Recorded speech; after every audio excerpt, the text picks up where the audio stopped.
बच्चों, आज के इस वीडियो में हम लोग एनसीईआरटी के क्लास 10th का एक टॉपिक उठाएंगे और वो है LCM and HCF using prime factorisation method. यानी दो या तीन संख्याओं का एलसीएम और एचसीएफ अभाज्य गुणनखंड विधि से कैसे निकाला जाता है, इसको हम लोग देखेंगे। तो सबसे पहले हम लोग बात करते हैं LCM and HCF of two numbers. तो हमारे पास दो नंबर्स हैं, एक x है, दूसरा y है। और x का जब हमने प्राइम फैक्टराइजेशन किया, अभाज्य गुणनखंड किया, तो हमें मिला p² q³ और s पावर 4। p² q³ और s पावर 4। अब ये अभाज्य गुणनखंड का मतलब क्या हुआ? जैसे मान लो हमारे पास कोई संख्या है 24। तो 24 को जब अभाज्य गुणनखंड करेंगे तो 2 से डिवाइड किया तो 12 हो गया, फिर 2 से किया तो 6 हो गया, फिर 2 से किया तो 3 हो गया, फिर 3 से किया तो 1 हो गया। यानी 24 का अभाज्य गुणनखंड होगा 2 पावर 3 × 3। बिल्कुल वैसे ही यहाँ पे x का अभाज्य गुणनखंड किया गया है, तो रिज़ल्ट मिला है आपको p² q³ और s पावर 4। और y का जब अभाज्य गुणनखंड किया गया है तो p³ और s पावर 7। अब आपको इन दो जो संख्याएं हैं इनका आपको HCF निकालना है। तो HCF निकालने के लिए हम करते क्या हैं कि दोनों संख्याओं में जो आपको अभाज्य संख्याएं आ रही हैं उनकी लोवेस्ट पावर, जो कॉमन अभाज्य संख्याएं हैं उनकी लोवेस्ट पावर जो यानी सबसे कम जो पावर होती है उसको सेलेक्ट करते हैं। तो x के अभाज्य गुणनखंड में p आ रहा है, q आ रहा है और s आ रहा है। ये अभाज्य संख्याएं हैं। अब p का घात 2 है, q का घात 3 है, s का घात 4 है। और इसी तरह y के अभाज्य गुणनखंड में अभाज्य संख्याएं हैं p और s, p की घात 3 है, s की घात 7 है। तो हम क्या करेंगे कि पहले पता करें HCF जब निकालना होगा तो हम क्या करेंगे, सबसे पहले पता करेंगे कि इन दोनों में ऐसी कौन सी अभाज्य संख्याएं हैं जो कॉमन हैं। तो पता चला कि p यहाँ पे कॉमन है। जब ये पता चल गया कि p कॉमन है तो इसकी जो लोवेस्ट डिग्री है, लोवेस्ट जो पावर है वो हम सेलेक्ट करेंगे। तो p³ है, यहाँ पे p² है, तो हम p² को सेलेक्ट करेंगे। तो ये हमारा p² हो गया। फिर हम और देखेंगे और कोई तो कॉमन नहीं है, तो पता चला s कॉमन है, तो इसकी जो लोवेस्ट पावर होगी वो होगी 4, तो s पावर 4। तो HCF हमारा हो गया p² × s पावर 4।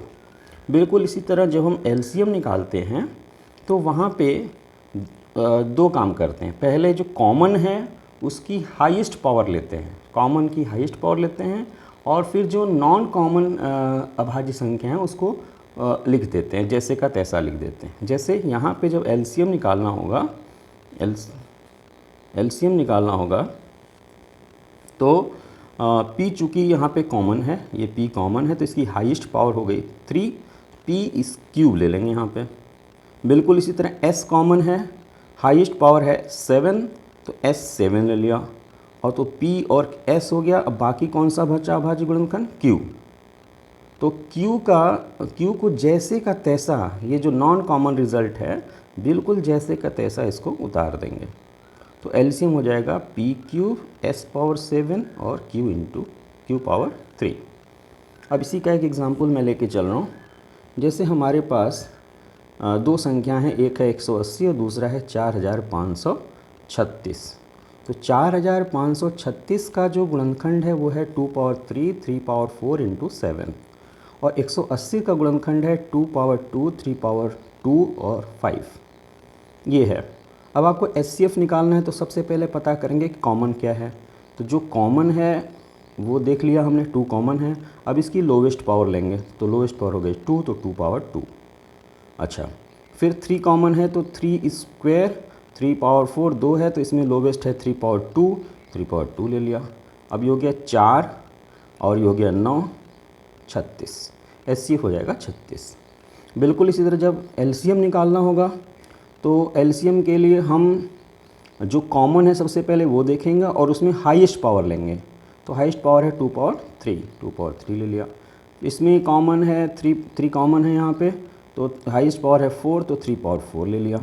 और फिर जो नॉन कॉमन है उसको जैसे का तैसा लिख देंगे, इंटू 7 इंटू 5, यानी 8 इंटू 81 इंटू 7 इंटू 5, 8 इंटू 81 35, ये हो गया 22,680।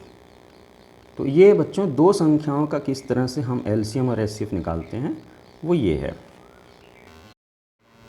आइए बच्चों हम लोग देखते हैं कि किस तरह से एलसीएम और एचसीएफ निकाला जाता है तीन संख्याओं का। तो हमारे पास तीन संख्याएं हैं एक्स वाई जेड। एक्स का जो हमने अभाज्य गुणनखंड किया तो मिला P square Q square R cube और एस पावर 7। वाई का जब अभाज्य गुणनखंड किया तो वो मिला क्यू क्यूब आर पावर 7 और एस पावर 8। जेड का किया तो P power 9 R power 3 S power 10 मिला।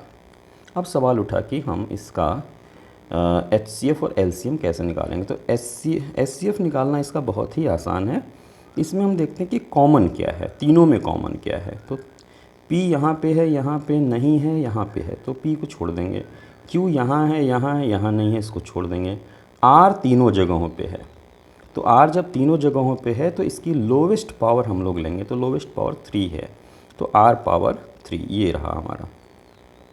बिल्कुल इसी तरह S देखेंगे तो S तीनों जगहों पे है, इसकी लोवेस्ट पावर 7 है, तो S पावर 7। तो ये हमारा हो गया HCF। LCM निकालना थोड़ा इसका अलग होता है। तो सबसे LCM निकालने के लिए सबसे पहले हम क्या करते हैं कि जो कॉमन है, तीनों में जो कॉमन है उसकी हाईएस्ट डिग्री लेते हैं। तो 3 है, 7 है, 3 है तो 7 ले लिया हाईएस्ट पावर, 7 है, 8 है, 10 है तो 10 ले लिया। अब क्या करेंगे कि अब इनमें से चूँकि तीन संख्या हैं तो दो दो लेंगे। एक्स वाई जेड हैं तो दो दो लेंगे, तो एक्स वाई मिला, वाई जेड मिला और जेड एक्स मिला। अब एक्स वाई में देखेंगे कि कॉमन क्या है। तो एक्स वाई में चूँकि आर और एस आप लिख चुके हो पहले ही, तो बस आपको एक्स वाई में ये और ये देखना है। तो पी स्क्वायर क्यू स्क्वायर, यहाँ पे क्यू क्यूब है, तो कॉमन मिला क्यू, क्यू की हाईएस्ट पावर लेंगे तो क्यू क्यूब। बिल्कुल इसी तरह वाई जेड लेंगे, जब वाई जेड लेंगे तो आर एस को काउंट करना ही नहीं क्योंकि ऑलरेडी आप उनका ले चुके हैं। क्यूब एक्स वाई जेड में यहाँ पे क्यू क्यूब है और यहाँ पी पावर 9 है, कोई कॉमन नहीं है। तो जब कोई कॉमन नहीं है तो यहाँ पे HCF होगा, यहाँ पे हम 1 लेंगे। उस दोनों में जो कॉमन है वो क्या है, 1 है, तो 1 लेंगे। बिल्कुल इसी तरह x और z ले लिया। x और z में यहाँ पे p स्क्वायर है, यहाँ पे q स्क्वायर है और z में यहाँ पे p पावर 9 है। तो इन दोनों में जो कॉमन है वो p है और इसकी हाईएस्ट पावर 9 है, तो p पावर 9। तो अब ये जो चीज़ मिली ये हमारा हो जाएगा LCM। यानी LCM निकालने के लिए सबसे पहले तीनों में कॉमन देखते हैं, फिर दो दो को लेके उनका कॉमन देखते हैं और उनकी हाईएस्ट पावर को हम लोग सेलेक्ट करते हैं। बच्चों इसको लेके कुछ फार्मूले भी हैं, उसको भी यहीं पे हम डिस्कस कर लेते हैं। कहता है कि अगर आपके पास दो संख्याएं हैं x और y, तो इन दोनों का जो गुणनफल होगा वो इनके LCM और HCF के गुणनफल के बराबर होगा। यानी अगर आपको मान लीजिए LCM निकालना है तो x और y का गुणा कर दीजिए और उसमें HCF से भाग दे दीजिए। बिल्कुल इसी तरह तीन संख्याओं के लिए भी रिज़ल्ट है। LCM of x y z, यानी तीन संख्याओं का जो LCM होगा वो होगा तीनों संख्याओं का गुणनफल गुणे तीनों संख्याओं का HCF बटे पहली दो संख्याओं का HCF, यानी X Y HCF of X Y into HCF of Y Z into HCF of X Z. और बिल्कुल इसी तरह HCF of X Y Z हो जाएगा x into Y into Z into LCM of X Y Z upon LCM of X Y into LCM of Y Z into LCM of X Z. ये तीनों फार्मूले important है।